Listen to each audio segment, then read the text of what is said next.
अस्सलाम वालेकुम dear students. Code 3607 और कोड 3608 की प्लेलिस्ट हम लोग ने स्टार्ट की हुई है और इस वीडियो में हम लोग पढ़ने जा रहे हैं कोड 3608 का यूनिट नंबर 9 का चैप्टर रिहैबिलिटेशन। ये वाला चैप्टर और इसके जितने भी क्वेश्चंस हैं आपके एग्जाम के पॉइंट ऑफ व्यू से इतने इंपॉर्टेंट नहीं है। रिहैबिलिटेशन का एक मेन क्वेश्चन जो है वो पेपर में पूछ सकते हैं, तो इसलिए हम लोग इसकी ज़्यादा डिटेल्स नहीं पढ़ेंगे और हम लोग जल्दी जल्दी इसको कवर करेंगे और सिर्फ मेन कॉन्सेप्ट्स को ही हम फोकस करेंगे। तो रिहैबिलिटेशन का वर्डली मीनिंग होता है रिस्टोर करना। अगर आपको कोई इलनेस है या कोई आपको डिजीज़ है या कोई आपको चोट वगैरह आई है तो उस चोट से नॉर्मल लाइफ की तरफ रिस्टोर करना रिहैबिलिटेशन कहलाती है। और इस चैप्टर में हम लोग पढ़ेंगे कि फ़िज़िकल हैंडीकैप चिल्ड्रन की लाइफ में रिहैबिलिटेशन की क्या इंपॉर्टेंस है और किस तरह से उनको हम लोग रिहैबिलिटेट कर सकते हैं। इसकी फर्स्ट स्लाइड पे आ जाती है what is rehabilitation engineering. Rehabilitation engineering हम लोग ऐसे इंजीनियरिंग के प्रिंसिपल्स को कहते हैं जिनमें टेक्नोलॉजीज़ और जो मॉडर्न टेक्नोलॉजीज़ और मॉडर्न जो प्रिंसिपल्स हैं उनको यूज़ किया जाता है फिज़िकल हैंडीकैप चिल्ड्रंस की प्रॉब्लम को सॉल्व करने के लिए, और वो भी मॉडर्न तरीके के ज़रिए से। इसके अंदर बहुत सारी टेक्नोलॉजी जो है उसने आसानियाँ पैदा कर दी है फिज़िकल हैंडीकैप बच्चों के लिए। उनकी डिसेबिलिटीज़ और डिसेबिलिटीज़ के इफेक्ट को काम करने के लिए इंजीनियर्स का बहुत बड़ा रोल है, और वो पर्सन जो ये वाला रोल प्ले कर रहे हैं उनको हम लोग रिहैबिलिटेशन इंजीनियर्स बोलते हैं। और वो डिवाइसेस बना के दे रहे हैं, वो ऐसे सॉफ्टवेयर ईजाद करके दे रहे हैं जो पर्सन्स की डिसेबिलिटीज़ को हैंडल करने में, उन डिसेबिलिटीज़ से रिहैबिलिटेट करने में उनकी हेल्प कर रहे हैं। और रिहैबिलिटेशन इंजीनियरिंग की वजह से ऐसी टेक्नोलॉजीज़ आ गई हैं जो फिज़िकल हैंडीकैप पर्सन की मोबिलिटी, मतलब उनकी जो चलने फिरने की या मूवमेंट करने की जो सलाहियतें हैं वो इम्प्रूव हो रही हैं। उनकी कम्युनिकेशन स्किल्स, उनकी रिटन और वर्बल कम्युनिकेशन स्किल्स जो हैं वो इम्प्रूव हो रही हैं। अगर कोई हेयरिंग का है, जो डिसेबल्ड पर्सन HI का है, तो उसको लिए हेयरिंग की डिवाइसेस प्रोवाइड की जा रही हैं। अगर कोई विजन का है, कोई जो अंधे लोग हैं उनके लिए विजन से रिलेटेड जो है टेक्नोलॉजीज़ और असिस्टिव डिवाइसेस वो पैदा की जा रही हैं। उसके अलावा एजुकेशन को एक्सेस देने के लिए बहुत सारी डिवाइसेस जो है मार्केट में अब आ गई हैं रिक्रिएशनल एक्सेस देने के लिए। उनकी जो खेलों के अंदर और उनकी एम्प्लॉयमेंट वगैरह के अंदर, गर्ल्स की उनकी लाइफ में हर फील्ड के अंदर, हर फील्ड में उनकी डिसेबिलिटी और उसके इफ़ेक्ट्स को कम करने के लिए रिहैबिलिटेशन इंजीनियर्स ने नई टेक्नोलॉजीज़, नई असिस्टिव टेक्नोलॉजीज़, नए नए जो इंस्ट्रूमेंट्स हैं, वो नई नई डिवाइसेस जो हैं वो इंट्रोड्यूस करा दी हैं, जिसके ज़रिए से हम लोग फिज़िकल हैंडीकैप बच्चे या स्पेशल बच्चों की ज़िंदगी को आसान बना सकते हैं। और यहाँ पे लास्ट लाइन बताई हुई है कि ऐसी टेक्नोलॉजी जो यूज़ करते हैं हम लोग, जो डिसेबल्ड बच्चे हैं उनके फंक्शंस में उनको आसानी पैदा करने के लिए, उनकी एबिलिटीज़ को बढ़ाने के लिए, इसको हम लोग असिस्टिव टेक्नोलॉजी कहते हैं। तो स्टूडेंट्स, ये वाले जो चैप्टर्स हैं आप बस इनके मेन कॉन्सेप्ट रखें कि रिहैबिलिटेशन क्या होती है, रिहैबिलिटेशन इंजीनियरिंग क्या होती है, रिहैबिलिटेशन इंजीनियर्स क्या होते हैं, असिस्टिव टेक्नोलॉजीज़ क्या होती हैं। लेकिन ये आपके एग्जाम के पॉइंट ऑफ व्यू से इतने इंपॉर्टेंट नहीं है, इसलिए हम लोग इनको इतना डीपली स्टडी नहीं करेंगे। नेक्स्ट स्लाइड आती है रिहैबिलिटेशन इंजीनियर्स क्या काम करते हैं। आपको पता है रिहैबिलिटेशन इंजीनियर्स जो हैं वो ऐसी नई नई टेक्नोलॉजीज़ का यूज़ करके नई असिस्टिव डिवाइसेस बना रहे हैं ताकि जो पर्सन विद डिसेबिलिटीज़ हैं उनकी लाइफ को आसान बनाया जा सके। तो यहाँ पे कुछ पॉइंट्स लिखे हैं, आप ये भी कर सकते हैं, इनको अपनी वर्डिंग में करके लिख लें। फर्स्ट पॉइंट में उन्होंने ये बताया हुआ है कि जो रिहैबिलिटेशन इंजीनियर्स हैं वो हमें सजेस्ट करेंगे जो कमर्शियली अवेलेबल डिवाइसेस हैं, जो मार्केट में डिवाइसेस अवेलेबल हैं, कि हम लोग अपने कौन से डिसेबल्ड पर्सन के लिए उसकी डिसेबिलिटी के मुताबिक कौन सी डिवाइस चूज़ करें जो उसकी डिसेबिलिटी को ओवरकम कर सकेगी। उसके अलावा जो रिहैबिलिटेशन इंजीनियर्स हैं ये हमारी हेल्प करते हैं अडेप्ट करने में और कस्टमाइज़ करने में टेक्नोलॉजी को।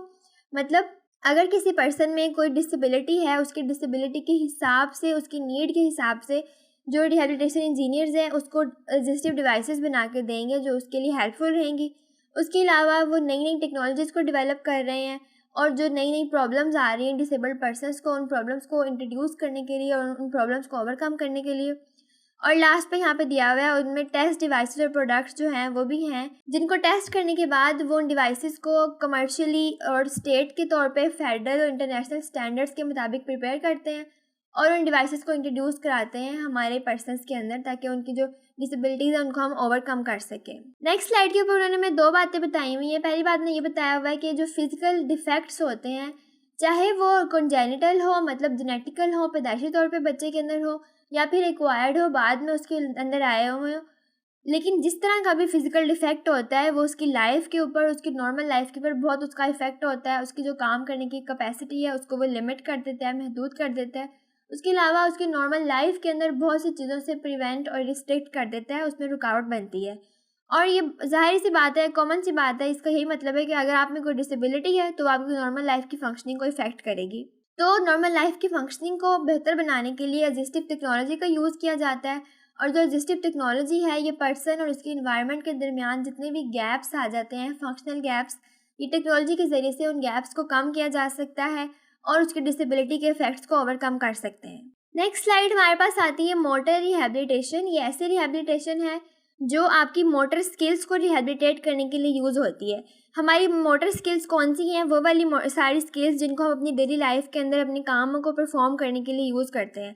और सबसे जो बेसिक मोटर स्किल्स हैं वो हमारा उठना, बैठना, चलना या रन करना या जंप करना है। ये सबसे बेसिक कॉमन स्किल्स हैं। तो अगर आपको कोई ऐसी डिसेबिलिटी है जो आपके मोटर फंक्शंस को जो है वो रिस्ट्रिक्ट कर देती है, मोटर फंक्शंस में लिमिटेशन काज करती है, तो मोटर रिहैबिलिटेशन एक ऐसा प्रोसेस है जिसके ज़रिए से हमारी मोटर स्किल्स को रिहैबिलिटेट किया जाता है।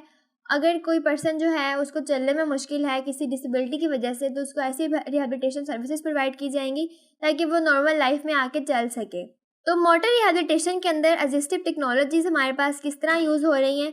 ये मोटर मूवमेंट्स के अंदर ये आर्टिफिशियल आर्म्स प्रोवाइड कर रही हैं, आर्टिफिशियल लेग्स वगैरह। अगर किसी का कोई एल्बो, रिस्ट या हैंड वगैरह टूट जाता है या फंक्शन नहीं करता, तो वहाँ पे ये जो मोटर रिहैबिलिटेशन उसकी दोबारा से रीगेन करने के लिए, रिस्टोर करने के लिए उसको आर्टिफिशियल लिम्स प्रोवाइड किए जाते हैं। उसके अलावा इलेक्ट्रिकल एक्टिविटीज़ भी यहाँ पे आती है जिसको हम लोग मायो इलेक्ट्रिसिटी कहते हैं। इसमें मसल जो हैं ये इलेक्ट्रिसिटी को यूज़ करते हुए कॉन्ट्रैक्ट और स्प्रेड करेंगे। आपने देखा होगा मॉडर्न टेक्नोलॉजीज़ के अंदर वो पर्सन जिनके कोई जो जिनमें ऐसी फिजिकल डिसेबिलिटी है कि उनके हाथ या पाँव वगैरह नहीं है, तो उनमें आर्टिफिशियल लिम्स जो हैं वो लगा दिए जाते हैं। तो वो इसलिए लगाते हैं ताकि उनको मोटर स्किल्स को रिहैबिलिटेट किया जा सके और उनको चलने फिरने, उठने बैठने में जो भी मुश्किल है, उस मुश्किल को हम लोग अपनी अपनी जो लेटेस्ट टेक्नोलॉजी है या असिस्टिव डिवाइसेस हैं उनको यूज़ करके उनको बेहतर बना सके, उनकी डिसेबिलिटी को ओवरकम कर सके।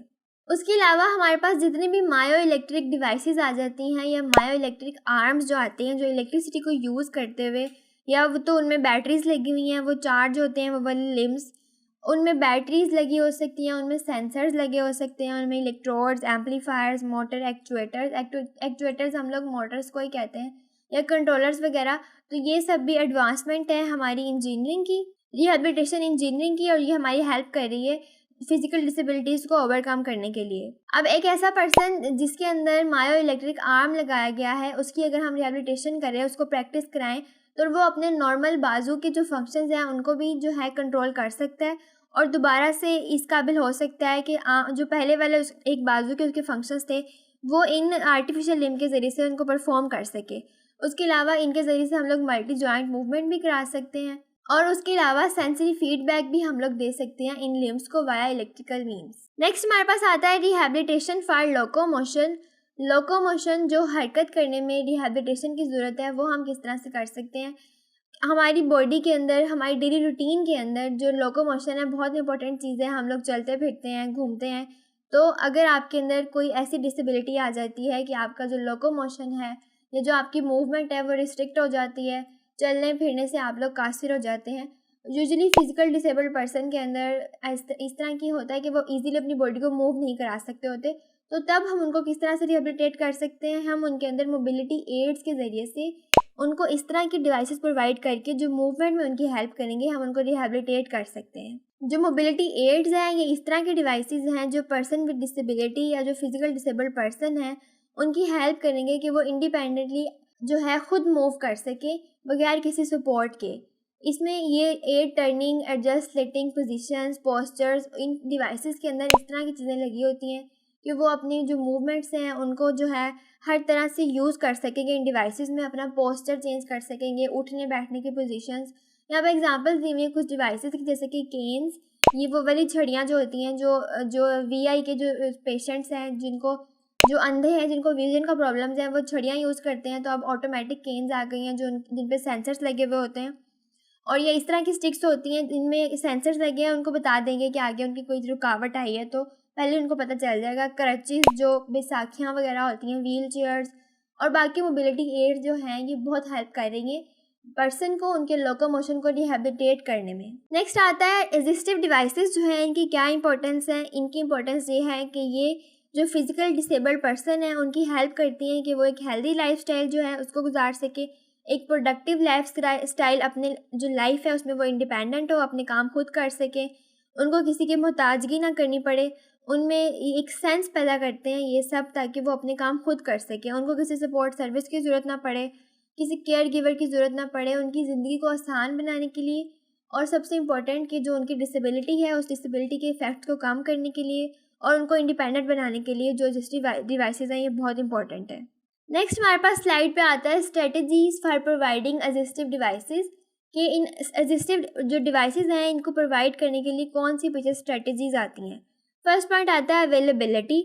अब जो सर्विसेज और प्रोडक्ट्स जो हैं वो अवेलेबल हों और वो इतनी सफिशेंट क्वांटिटी में हों कि कम्युनिटी के तमाम चिल्ड्रन की डिसेबिलिटी जो है, डिसेबल्ड जो चिल्ड्रन है उनकी जो नीड है उसको वो पूरा कर सके।